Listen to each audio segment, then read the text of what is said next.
अस्सलाम वालेकुम। हम लोग शुरू करने लगे हैं। हमारे पास पेज नंबर 27 का लास्ट पॉइंट है। रफ़ीउल्लाह 13th एडिशन है, CBS हमने कंटिन्यू करना है। हमारे पास पहला पॉइंट ये आ रहा है कि hypokalemia on ECG is represented by U wave. ठीक है, तो अगर आपके पास पोटाशियम लेवल्स बॉडी के अंदर कम हो रहे हैं तो वो आपको ECG पे किस तरह दिखाई देंगे? यू वेव से रिप्रेजेंट होंगे। उसके बाद आपके पास हाइपरकलीमिया आ जाता है। ठीक है, जो हाइपरकलीमिया यानी कि पोटाशियम के लेवल ज़्यादा हो रहे हैं, तो पोटाशियम के लेवल ज़्यादा होंगे तो फिर आपको क्या मिलेगा? टॉल पीक टी वेव्स मिलेंगी। ठीक है, अच्छा मुझे कोई चैट बॉक्स में बता सकता है जो टी वेव्स होती हैं वो ECG में किस चीज़ को रिप्रेजेंट करती हैं? कोई मुझे चैट बॉक्स में बता सकता है? टी वेव्स कौन सी हैं वो हमें ECG पे टी वेव्स किस चीज़ को रिप्रेजेंट कर रही होती हैं?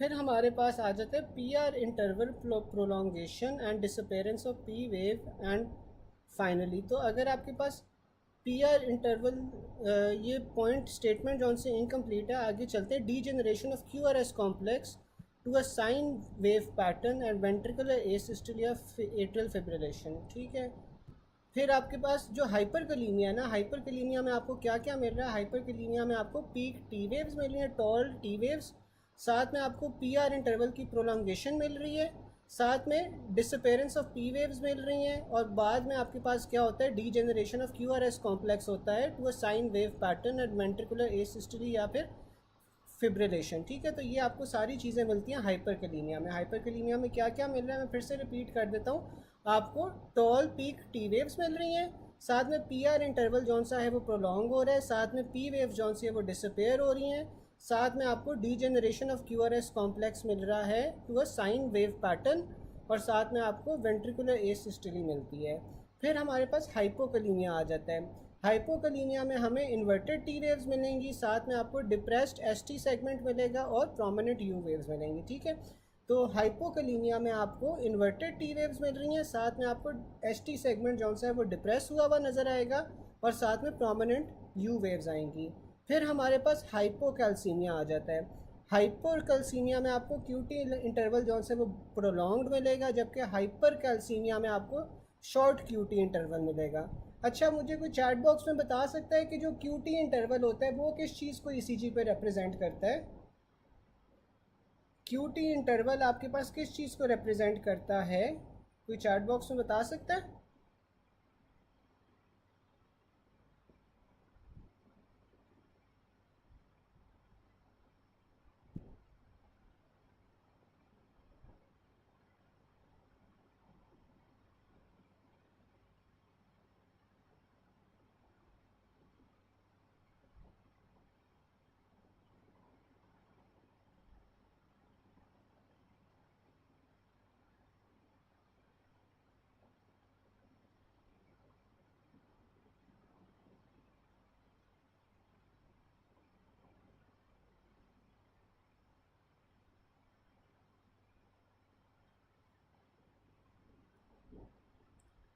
बिल्कुल, डॉक्टर अब्दुल हसीब ने सही बताया है कि जो आपके पास इंटायर पीरियड ऑफ डीपोलराइजेशन है और रीपोलराइजेशन है, ठीक है, तो वो आपके पास इंटायर पीरियड ऑफ डीपोलराइजेशन और रीपोलराइजेशन को रिप्रेजेंट करता है जो QT इंटरवल होता है। ठीक है, अब जो आपके पास QT इंटरवल है ना, ये आपके पास बिगेन होता है at the start of Q wave और एंड होता है at the end of T wave. ठीक है, तो at the start of Q wave वो शुरू होता है और at the end of T wave ये ख़त्म होता है। तो ये इंटायर डीपोलराइजेशन और रीपोलराइजेशन को रिप्रेजेंट करता है। ठीक है जी जी, जिससे भी कोई क्वेश्चन हो तो वो यूट्यूब पे ना ये चैट बॉक्स के अंदर टाइप कर दे, आई विल रिप्लाई, और जो मैं क्वेश्चंस आपसे पूछूंगा आपने वो भी जो सा चैट बॉक्स के अंदर रिप्लाई करते जाना है। ठीक है, मैं साथ साथ देखता भी जाऊंगा, ठीक है, जब मैं बोल रहा हूँ। ठीक है, फिर हमारे पास हाइपोकैल्सीमिया में क्या हो रहा था? हाइपोकैल्सीमिया में प्रोलॉन्ग QT इंटरवल हो रहा था, जबकि हाइपरकैल्सीमिया के अंदर आपके पास शॉर्ट QT इंटरवल है। फिर आपके पास आ जाता है QT इंटरवल शॉर्ट, आपके पास अगेन हाइपरकैल्सीमिया में होता है।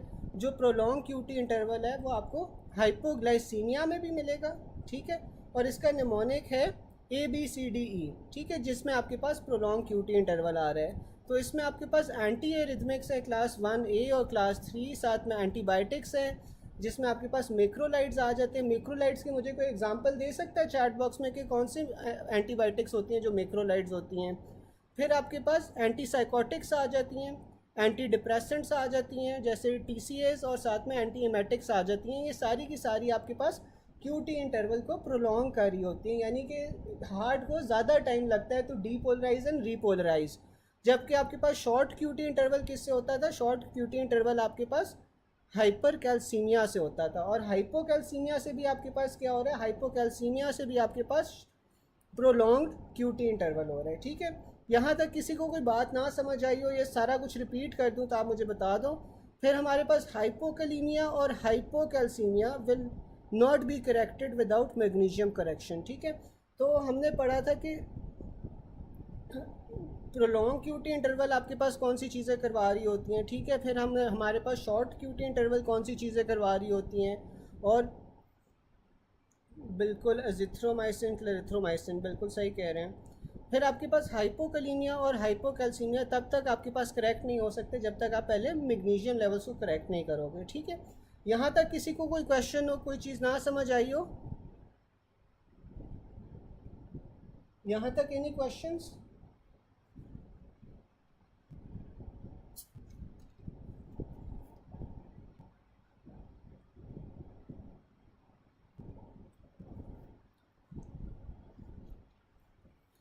फिर आपके पास आ जाता है हाइपोग्लाइसीमिया में क्या होता है।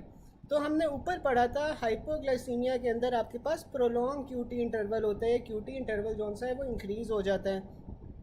A person has multiple blood transfusions during surgery, he develops irregular rhythm and ECG shows tall T waves. तो टॉल टी वेव्स आपके पास किस चीज़ में फाइंडिंग आती थी? हाइपरकलीमिया के अंदर आपके पास फाइंडिंग्स आती थी। फिर हमारे पास आ जाता है toll T waves with wide QRS complex and absent P waves. ठीक है, तो ये आपके पास क्या है? हाइपरकलीमिया। हाइपरकलीमिया के क्या क्या करेक्टरिस्टिक्स थे कि इसमें आपके पास टॉल टी वेव्स थी, और QRS कॉम्प्लेक्स को क्या होता था? हमने ऊपर पढ़ा था कि जो QRS कॉम्प्लेक्स है उसकी डीजेनरेशन हो जाती है और साइन वेव पैटर्न हो जाता है, यानी कि जो QRS कॉम्प्लेक्स है ना वो ब्रॉड हो जाता है वेव की तरह ना। ठीक है, तो साइन वेव की तरह आपके पास QRS कॉम्प्लेक्स हो जाता है। तो इस यही लिखा हुआ उसने कि टॉल टी वेव्स होंगी, वाइड QRS कॉम्प्लेक्स होगा, और साथ में एब्सेंस P वेव्स की होगी। तो ये सारी चीज़ें करेक्टरिस्टिक है हाइपरकलीमिया के लिए। फिर आपके पास आ जाता है patient is taking potassium sparing diuretics and beta blockers. तो अब ये पोटेशियम स्पेयरिंग डायूरेटिक्स ले रहा है, कि मुझे पोटेशियम स्पेयरिंग डायूरेटिक की एग्जांपल बता सकता है कि मेन पोटेशियम स्पेयरिंग डायूरेटिक कौन सा होता है? फिर हमारे पास आ जाता है कि अगर वो पोटेशियम स्पेयरिंग डायूरेटिक्स ले रहा है तो इसका क्या मतलब है कि उसके पोटेशियम लेवल्स जो हैं वो बड़े होंगे। तो जब आपके पास इंक्रीज पोटेशियम लेवल्स होंगे तो आपको टॉल टी वेव्स मिलेंगी ECG में। A 60-year-old woman presents in the emergency department with generalized weakness. Patient is known hypertensive and treatment history includes potassium sparing diuretics and ACE inhibitors. Laboratory investigation revealed high serum creatinine and high blood urea nitrogen. Her ECG shows tall peak T waves. Which one of the following electrolyte disturbance should be corrected to return the ECG to normal? तो आपने हाइपरकलीमिया को correct करना है क्योंकि वो potassium sparing diuretics ले रहा है। अब वो पोटेशियम स्पेयरिंग डायूरेटिक्स भी ले रहा है, साथ में आप देख सकते हो कि उसका हाई क्रेटिनिन है और हाई ब्लड यूरिया रेशो है। सही है, इसका क्या मतलब है कि उसकी किडनीज जो सी हैं वो सही तरह काम नहीं कर रही। ठीक है, तो एक तो उसकी किडनीज भी सही तरह काम नहीं कर रही, ऊपर से आपके पास पोटेशियम लेवल्स भी ज़्यादा हो रहे हैं, तो आपने हाइपरकलीमिया को करेक्ट करना है। बिल्कुल स्पायरोनोलैक्टोन होगी जो पोटेशियम स्पेयरिंग डायूरेटिक है। For a transfusion, the blood was warmed at 37 degrees, after which ECG shows tall peak T waves. This is likely due to which component of transfusion? तो आपके पास जब आप रैपिड ब्लड ट्रांसफ्यूजन्स कर रहे होते हो तो आपके पास फिर हाइपरकलीमिया होता है, यानी पोटेशियम लेवल्स बढ़ जाते हैं। अच्छा, मुझे बता सकता है कि उसने लिखा हुआ है ब्लड को उसने पहले वार्म किया है। ब्लड को वार्म क्यों करते हैं? कोई मुझे चैट बॉक्स में बता सकता है कि ब्लड को लगाने से पहले हम वार्म क्यों करेंगे?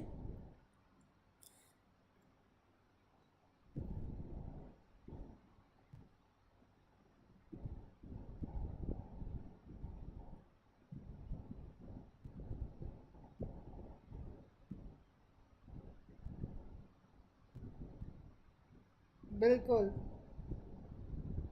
बिल्कुल, ताकि हम राइट टू लेफ़्ट शिफ्ट जौन सा है वो अवॉइड कर सके और राइट शिफ्ट की तरफ जौन सा है ना वो चला जाए, ठीक है। क्योंकि हमने पढ़ा था कि जो रेस टेम्परेचर होता है, रेस टेम्परेचर से आपके पास जो हीमोग्लोबिन डिसोसिएशन कर्व है वो आपके पास राइट की तरफ जाता है। इसका क्या मतलब है कि ऑक्सीजन जौन सा है वो डिसोसिएट करता है फ्रॉम हीमोग्लोबिन। जब आप टेम्परेचर को वार्म करोगे तो आपको यही चाहिए ना कि हीमोग्लोबिन से ऑक्सीजन डिसोसिएट करे और जाके फिर टिश्यूज़ को सप्लाई कर सके, ठीक है। तो इसीलिए आप ब्लड को वार्म करते हो। फिर हमारे पास आ जाता है for a transfusion the ECG of a patient in ER shows prolong PR interval. अब उसका पीआर इंटरवल जौन सा है ना वो प्रोलॉन्ग्ड है, साथ में इन्वर्टेड टी वेव्स हैं और प्रोमिनेंट यू वेव्स हैं। तो ये अब किस चीज़ का सिनेरियो आ गया? हाइपोकलीमिया का। हाइपोकलीमिया में हमने क्या पढ़ा था? आपको यू वेव्स मिलती हैं, साथ में जो टी वेव्स होती हैं, टी वेव्स आपके पास इन्वर्टेड होंगी और पीआर इंटरवल जौन सा है वो प्रोलॉन्ग्ड होगा। फिर आपके पास आ जाता है patient comes to ER with complaints of heart sinking, ECG shows low T waves. तो ये आपके पास क्या डायग्नोसिस है? हाइपोकलीमिया है, ठीक है। अब जो सिंकिंग ऑफ हार्ट है ना, सिंकिंग ऑफ हार्ट या तो आपके पास हाइपोकलीमिया से हो सकती है या फिर आपके पास हाइपोकैल्सीमिया से हो सकती है, ठीक है। या तो पोटेशियम लेवल्स कम है या कैल्शियम लेवल्स कम है, दोनों से आपके पास हार्ट सिंकिंग हो सकती है। लेकिन क्योंकि उसने साथ में आपके पास जौन सा है लो टी वेव्स भी बोला है या इन्वर्टेड टी वेव्स आपको किस में मिलेंगी? फिर हाइपोकलीमिया के अंदर मिलेंगे, ठीक है। फिर आ रहा है patient comes to ER with ये हो गया patient with complaints of muscular weakness, constipation, sinking of heart. On ECG there is decrease amplitude of T waves. तो ये अगेन आपके पास फिर हाइपोकलीमिया हो जाएगा। Patient feels weakness and sinking of his heart, ECG में आपके पास amplitude decrease amplitude T waves है, तो आपके पास ये हाइपोकलीमिया और हाइपोकैल्सीमिया हो जाएगा, ठीक है। U waves on ECG are seen in hypokalemia. Most prominent feature of hypokalemia क्या होता है? यू वेव्स होती हैं। फिर अगेन आपके पास वही सिनेरियो उसने दोबारा से दिया हुआ है। ECG of a patient with sinking heart in ER shows prolong PR interval, inverted T waves, prominent U waves. तो आपके पास अगेन हाइपोकलीमिया आ जाएगा। The U waves in ECG is due to slow repolarisation of the papillary muscles, ठीक है। अच्छा, अब repolarisation के लिए आप लोगों को पता है हमें क्या चाहिए होता है? रीपोलराइजेशन के लिए हमें पोटेशियम चाहिए होता है, जबकि डीपोलराइजेशन के लिए हमें सोडियम चाहिए होता है, सही है। अब जब आपके पास पोटेशियम लेवल्स कम है यानी कि हाइपोकलीमिया है, तो आपके पास जो रीपोलराइजेशन है ना पैपिलरी मसल्स की, पैपिलरी मसल्स हार्ट के मसल्स होते हैं, ठीक है। तो जो आपके पास पैपिलरी मसल्स की रीपोलराइजेशन है वो स्लो हो जाएगी क्योंकि आपके पास पोटेशियम कम है, ठीक है। तो इस वजह से फिर आपको यू वेव्स नज़र आएंगी ईसीजी पे। In ECG depressed T waves due to hypokalemia, a direct consequence of severe magnesium deficiency would be hypokalemia, ठीक है। तो अगर आपके पास सिवियर मैग्नीशियम डिफिशिएंसी हो रही है तो आपके पास क्या होगा? कॉन्सिक्वेंस उसका हाइपोकलीमिया होगा। और हमने एक और चीज़ भी पढ़ी थी कि हाइपोकलीमिया को करेक्ट करने से पहले ज़रूरी है कि हमें पहले मैग्नीशियम लेवल्स को करेक्ट करना है, ठीक है। वरना आपके पास हाली पोटेशियम लेवल्स जौन से हैं वो कम, वो आप नहीं बढ़ा सकते। पहले आपने मैग्नीशियम को करेक्ट करना है, उसके बाद फिर आप जौन सा है वो पोटेशियम लेवल्स को करेक्ट करोगे, ठीक है। अच्छा, फिर उसके बाद पॉइंट नंबर 47 है जो डॉक्टर ऐना बता रही है अभी। इसमें क्या है? Thalassemia patient requires frequent multiple transfusions over a period of time, they are risk of developing hemosiderosis, ठीक है। हीमोसिड्रोसिस क्या होता है? मुझे कोई चैट बॉक्स में बता सकते हैं वैसे कि हीमोसिड्रोसिस क्या होता है? अगर आपने मैसिव ट्रांसफ्यूजन की है, ठीक है, यानी कि आपने बहुत ज़्यादा ट्रांसफ्यूजन किए एक ही बारी में, तो आपके पास क्या डेवलप होगा? हाइपोकैल्सीमिया डेवलप होगा। अगर आपने रिपीटेड ट्रांसफ्यूजन या मल्टीपल ट्रांसफ्यूजन्स किए over a period of time तो आपके पास फिर हीमोक्रोमेटोसिस या हीमोसिड्रोसिस होगा। अगर आपने मल्टीपल ट्रांसफ्यूजन्स किए तो साथ में आपको हाइपरकलीमिया भी मिलेगा, ठीक है। बिल्कुल आयरन की डेपोजिशन होती है, बिल्कुल सही कह रही है डॉक्टर इकरा कि आयरन की डेपोजिशन होती है। तो अगर आपने मैसिव ट्रांसफ्यूजन की है यानी कि एक ही बार में आपने बहुत सारा ब्लड ट्रांसफ्यूज़ कर दिया है, तो आपके पास हाइपोकैल्सीमिया जो कॉम्प्लिकेशन है वो डेवलप हो सकती है। अगर आप over a period of time multiple transfusions कर रहे हो, जैसे आप थैलेसीमिया के पेशेंट्स में करते हो, तो उसमें आपके पास क्या डेवलप होता है, उसमें आपके पास हीमोक्रोमाटोसिस या हीमोसिड्रोसिस डेवलप हो जाता है। फिर आपके पास अगर आप मल्टीपल ट्रांसफ्यूजन्स करोगे तो साथ में आपके पास हाइपरकलीमिया भी होगा, ठीक है। ये तब होता है जब आप मल्टीपल ट्रांसफ्यूजन्स कर रहे होते हो over a short period of time, ठीक है, कि एक छोटे से वक्फे के अंदर आपने अगर मल्टीपल ट्रांसफ्यूजन्स कर दी हैं तो फिर आपके पास फिर हाइपरकलीमिया होगा। A patient has undergone multiple transfusions now have tall T waves और ईसीजी। तो टॉल टी वेव्स है, ईसीजी पे मल्टीपल ट्रांसफ्यूजन्स की हिस्ट्री है तो हाइपरकलीमिया होगा। अगर रिपीटेड ट्रांसफ्यूजन्स कर रहे हो तो आपके पास किस चीज़ का रिस्क होगा, हीमोक्रोमाटोसिस का। Thalassemia patient requires frequent multiple transfusions over a period of time, तो वो हीमोक्रोमाटोसिस या हीमोसिड्रोसिस डेवलप कर सकते हैं, उसका रिस्क होता है। A thalassemia patient after having multiple transfusions later develop pain in right hypochondrium. Ferritin levels इसमें आपके पास अब 600 हुए हैं, तो ये क्या है, हीमोक्रोमाटोसिस है। A 22-year-old woman has congenital anemia that has required multiple transfusions of RBCs for many years. फिर आपके पास क्या आ रहा है, on physical examination she has no significant findings, however liver function test shows reduce serum albumin. सही है, यानी कि उसके लिवर जौन सा है वो डैमेज हुआ हुआ है, लिवर डैमेज होने की वजह से आपके पास जो एल्बुमिन की प्रोडक्शन है वो कम हो रही है, ठीक है। Which of the following findings would likely appear in liver biopsy, तो आपको क्या मिलेगा इसमें, हीमोसिड्रिन मिलेगी हेपाटोसाइट्स के अंदर, ठीक है, यानी कि आयरन की डेपोजिशन हुई होगी जिस वजह से उसने लिवर डैमेज किया, और लिवर डैमेज होने की वजह से आपके पास जो एल्बुमिन के लेवल्स हैं वो आपको कम मिल रहे हैं, ठीक है। बिल्कुल, इसलिए हम डिफेरॉक्समीन यूज़ करते हैं। डिफेरॉक्समीन जौन सी होती है वो आयरन चिलेटर होती है, यानी आयरन को अपने साथ वो बाइंड कर लेती है और वो फ्री आयरन को नुकसान देने से रोकती है, ठीक है। तो ये भी बिल्कुल डॉक्टर अब्दुल हसीब ने बिल्कुल सही बताया कि इसमें आप डिफेरॉक्समीन दे सकते हो। डिफेरॉक्समीन इज़ एन आयरन चिलेटर, तो ये जो फ्री आयरन होती है जो आपके पास डैमेज कर सकती है हेपाटोसाइट्स को, उससे ये रोकेगी, ठीक है, अपने साथ आयरन को बाइंड कर लेगी। यहाँ तक किसी को कोई क्वेश्चन?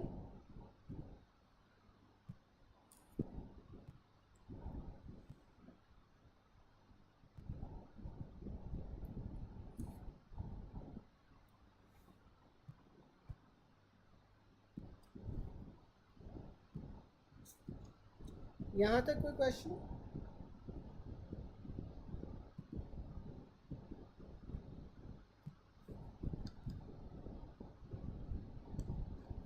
फिर आपके पास आ जाता है increase A wave in JVP due to tricuspid stenosis. अब हमारे पास जेवीपी की वेव्स आ रही हैं, ठीक है। अब जेवीपी की वेव्स में आपके पास सबसे पहले ए वेव आ जाती है। अब जो ए वेव है ये हमने पिछला कल के क्लास में भी पढ़ा था थोड़ा सा, कि जो ए वेव होती है वो किस चीज़ को रिप्रेजेंट कर रही होती है, एट्रियल कॉन्ट्रैक्शन को रिप्रेजेंट कर रही होती है, ठीक है। ए वेव ए से एट्रियल कॉन्ट्रैक्शन, तो ए वेव एट्रियल कॉन्ट्रैक्शन को आपके पास रिप्रेजेंट कर रही होती है, और ये एट्रियल फिब्रिलेशन के अंदर एब्सेंट होगी, ठीक है। अब एट्रियल फिब्रिलेशन के अंदर क्या होता है कि आपके पास जो एट्रिया है वो सही तरह कॉन्ट्रैक्ट नहीं कर पाता, ठीक है, उसकी इरेगुलर कॉन्ट्रैक्शंस होंगी, इसी वजह से इसके अंदर जो पी वेव है वो आपके पास मिसिंग होती है, ठीक है। तो ए वेव के अंदर आपको ए वेव्स एब्सेंट मिलेगी। फिर आपके पास सी वेव्स आ जाती हैं। अब जो सी वेव्स हैं ये भी हमने कल पढ़ा था कि जो सी वेव्स हैं वो हमारे पास राइट वेंट्रिकुलर कॉन्ट्रैक्शन को रिप्रेजेंट करती हैं, ठीक है। और राइट वेंट्रिकुलर कॉन्ट्रैक्शन में क्या होता है कि जो क्लोज ट्राइकस्पिड वाल्व होता है वो बल्ज करता है इनटू द राइट एट्रियम, ठीक है। तो सी वेव जौन सी हैं वो राइट वेंट्रिकुलर कॉन्ट्रैक्शन को रिप्रेजेंट कर रही हैं, सी से सी वेव और सी से राइट वेंट्रिकल की कॉन्ट्रैक्शन, ठीक है। और ये क्या दिखाती है आपके पास, closing tricuspid valve bulging into the atrium. फिर आपके पास एक्स डिसेंट आ जाती है। अब जो एक्स डिसेंट है, एक्स डिसेंट में आपके पास क्या होता है कि एट्रियल रिलैक्सेशन हो रही होती है, ठीक है, कि एट्रिया जब रिलैक्स कर रहा है तो तब आपके पास एक्स डिसेंट होगी। एक्स डिसेंट, एक्स से आप एट्रियल रिलैक्सेशन याद रख सकते हो। and downward displacement of closed tricuspid valve during ventricular contraction absent in tricuspid regurg। तो जो एक्स डिसेंट होती है ना, एक्स डिसेंट में क्या होता है कि एट्रिया रिलैक्स कर रहा होता है। जब एट्रिया रिलैक्स करेगा तो आपके पास जो ट्राइकस्पिड वाल्व है उसकी डिस्प्लेसमेंट होगी नीचे की तरफ, ठीक है। यानी कि एट्रिया रिलैक्स कर रहा है तो फिर क्या होगा, एट्रिया से आपके पास वेंट्रिकल्स के अंदर डायरेक्टली खून जा रहा है, ठीक है। क्योंकि एट्रिया रिलैक्सिंग फेज़ में या आपके पास डायस्टोलिक फेज़ होगा तो आपके पास जितना भी ब्लड एट्रिया के अंदर आ रहा है वो उससे डायरेक्ट वो राइट वेंट्रिकल में जा रहा है। तो इस वजह से आपके पास डाउनवर्ड डिस्प्लेसमेंट है of close tricuspid valve during ventricular contraction. Tricuspid regurg के अंदर ये एब्सेंट होता है, ठीक है। फिर आपके पास आ जाती है ट्राइकस्पिड रीगर्ज में आपके पास क्या होगा, क्योंकि ट्राइकस्पिड रीगर्ज में जब आपके पास वेंट्रिकल्स कॉन्ट्रैक्ट करेंगे लेकिन जो ट्राइकस्पिड वाल्व है ना वो सही तरह बंद नहीं होगा, ठीक है। तो आपके पास ट्राइकस्पिड वाल्व सही तरह जब बंद नहीं हो रहा और वापस ब्लड जॉन से वो रीगर्जिकेट कर रहा है इनटू द राइट एट्रियम, तो तब आपके पास ये एब्सेंट होगी एक्स डिसेंट में। फिर आपके पास वी वेव आ जाती है। वी वेव क्या होती है, increase right ventricular pressure due to filling against the close tricuspid valve, ठीक है। तो ये आपके पास राइट एट्रियल प्रेशर जब आपके पास बड़ा होता है यानी कि जब एट्रिया की फिलिंग होती है against the close tricuspid valve तो तब आपके पास वी वेव आ जाएगा। और वाई डिसेंट क्या होती है, वाई डिसेंट में आपके पास राइट एट्रियम एम्प्टी हो रहा होता है इनटू द राइट वेंट्रिकल, ठीक है। फिर आपके पास पैथोलॉजीज़ आ जाती हैं। जो ए वेव होता है वो आपके पास एब्सेंट होता है एट्रियल फिब्रिलेशन और साथ में माइट्रल स्टेनोसिस।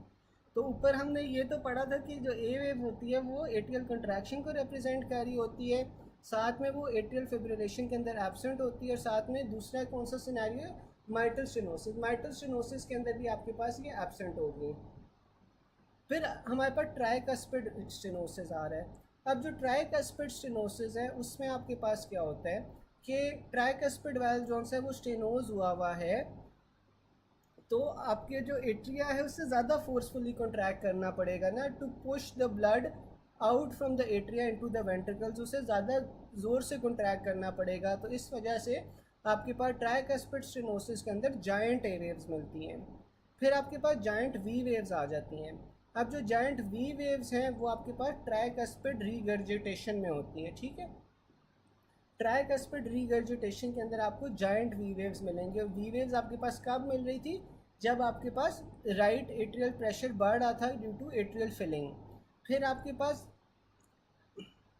जौन से ट्राइकस्पिड रीगर्जिटेशन में एक्स डिसेंट जौन सी है ना, एक्स डिसेंट आपके पास एब्सेंट होती है।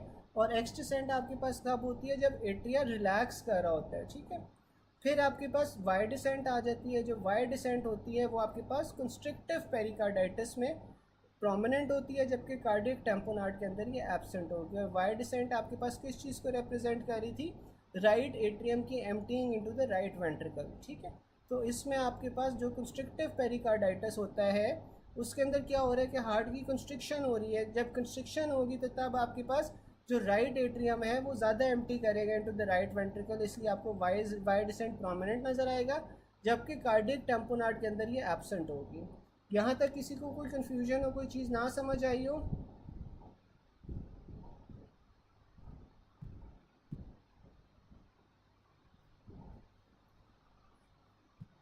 यहाँ तक किसी को कोई चीज़ ना समझ आई हो?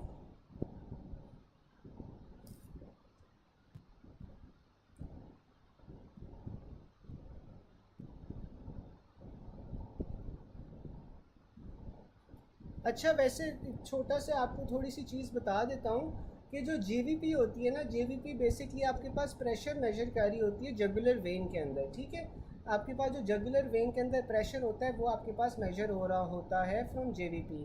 अब जब भी हार्ट के अंदर कोई ऐसी कंडीशन होगी जब हार्ट के अंदर फ्लूइड एक्यूमुलेट होना शुरू हो जाएगा, इधर ड्यू टू स्टेनोसिस या फिर हार्ट फेलियर हुआ है, ये कोई भी इस तरह की कंडीशन है, तो उसमें आपको जेवीपी जौन सी है ना वो रेज्ड मिलेगी। अब ये जो जेवीपी के हैं ना अलग अलग वेव्स हैं, और ये अलग अलग वेव्स मुख्तलिफ इवेंट्स जो हार्ट की कॉन्ट्रैक्टिलिटी होती है ना उसे ये रिप्रेजेंट कर रही होती है, ठीक है। तो ये आपके पास सारी वेव्स आ जाती हैं। फिर आपके पास आ जाता है patient with mitral stenosis has presented with irregular pulse. Which wave will be absent on jugular Venus pulse examination. तो माइटल स्टेनोसिस है, माइटल स्टेनोसिस के अंदर हमारे पास क्या आ रहा था, ए वेव की एब्सेंस आ रही थी, जबकि जायंट ए वेव आपके पास किस में बन रही थी, तो मुझे चैट बॉक्स में बता सकता है।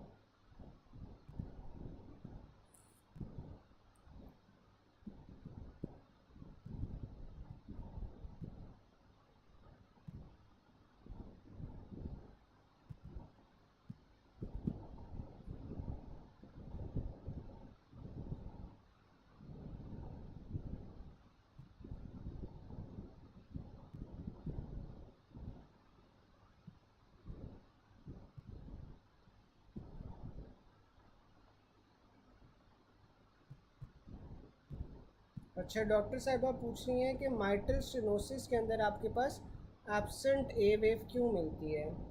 अब माइटल स्टेनोसिस में आपके पास क्या होता है कि जो माइट्रल वाल्व है वो नैरो हो जाता है।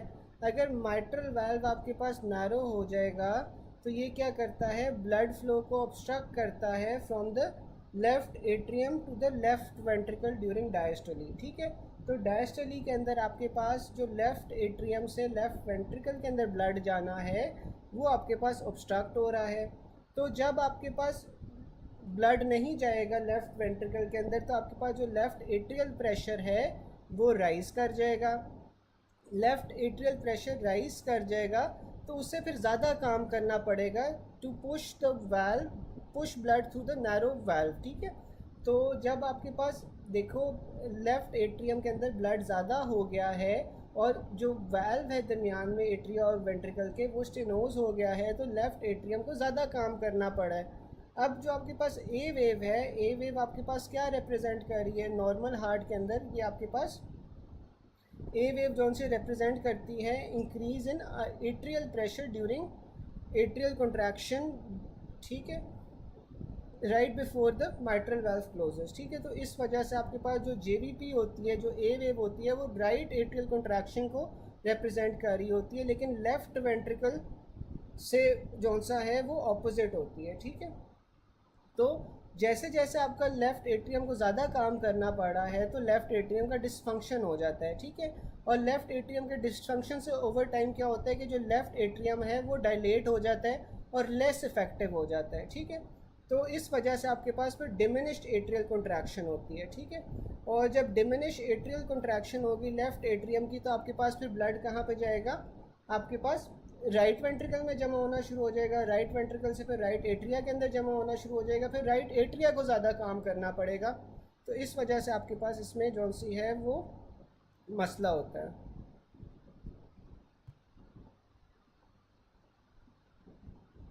तो over in short over time जो सा है आपके पास जो लेफ़्ट एट्रिया होता है वो वीक हो जाता है, जिस वजह से आपके पास ये फिर कम हो जाती है।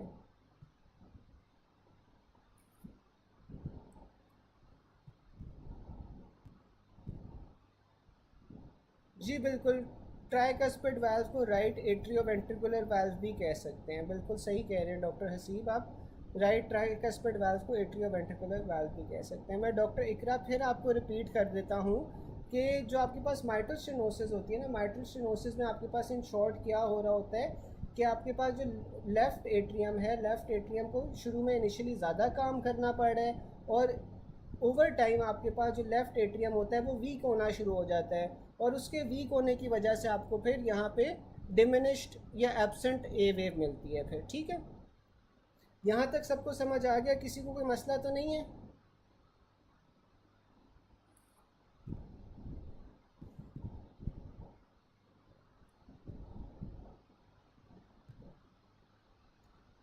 हाँ लेकिन डॉक्टर इकरा यहाँ पे प्राइमरीली जो मसला आ रहा है ना, प्राइमरीली ये मसला आ रहा है कि आपके पास जौन सा है ना लेफ़्ट एट्रियम जौन सा है वो कम काम कर रहा है। ठीक है, तो लेफ़्ट एट्रियम ओवर टाइम जौन सा है ना वो वीक हो रहा है, जिस वजह से आपके पास यहाँ पे ए वेव की एब्सेंस है। ठीक है, तो ये राइट एट्रियम के ज़्यादा काम करने की वजह से नहीं है, ये लेफ़्ट एट्रियम का वीक होने की वजह से जौन सा है ना आपके पास ये एब्सेंट ए वेव होती है। ठीक है, लेफ़्ट एट्रियम के वीक होने से ओवर टाइम ये आपके पास इस वजह से फिर एब्सेंट ए वेव आना शुरू हो जाती है। पहले ये डिमिनिश पहले ये कम होती है, कम होते होते होते ये एब्सेंट हो जाती है। ठीक है,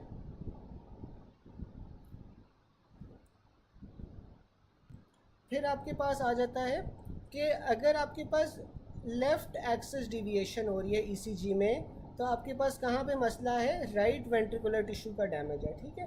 तो लेफ़्ट एक्सिस डिविएशन का क्या मतलब है कि राइट वेंट्रिकल जौन सा है ना वो उसका टिश्यू डैमेज है, तो इस वजह से हार्ट जौन सा है वो आपके पास डिविएट कर रहा है टुवर्ड्स द लेफ़्ट। अच्छा मुझे बताएं कि ये एक्सिस डिविएशन आप लोगों को डॉक्टर फरहा ने करवाया है? एक्सिस डिविएशन आप लोगों ने की है?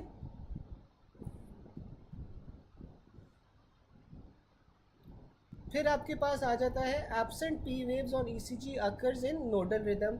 हमने कल पढ़ा था कि जब आपके पास एस ए नोड की जगह ए वी नोड से आपके पास जो साइकिल है वो शुरू हो रही होती है कॉन्ट्रैक्शन की, या ए वी नोड आपके पास चीफ पेस मेकर बन जाता है, तो उन कंडीशंस के अंदर आपको पी वेव जौन सी है वो एब्सेंट मिलेगी, ठीक है। फिर आपके पास आ जाता है जो री एंट्री सर्किट होता है, री एंट्री सर्किट आपको किस में मिलता है, पेरोक्सिसमल नोडल टेकीकार्डिया में आपको री एंट्री सर्किट मिलता है। तो बेसिकली ये जो पेरोक्सिसमल नोडल टेकीकार्डिया है इसमें ये क्या है, ये आपके पास एक एरिथमिया है, ठीक है, एरिथमिया है, इसमें आपको री एंट्री सर्किट मिलेगा। Re entry circuit is present in many supraventricular arrhythmias but the best option among all is paroxysmal nodal tachycardia, ठीक है।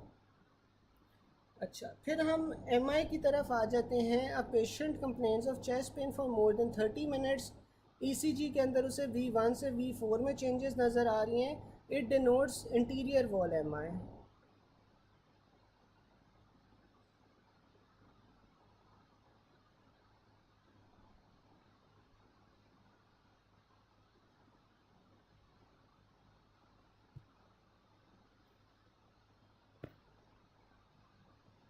अच्छा 31 मिस हो गए, चलो 31 कर लेते हैं, अभी ये थोड़ा सा कवर कर लें फिर 31 भी कर लेते हैं। अभी आप 33 पे आ जाओ।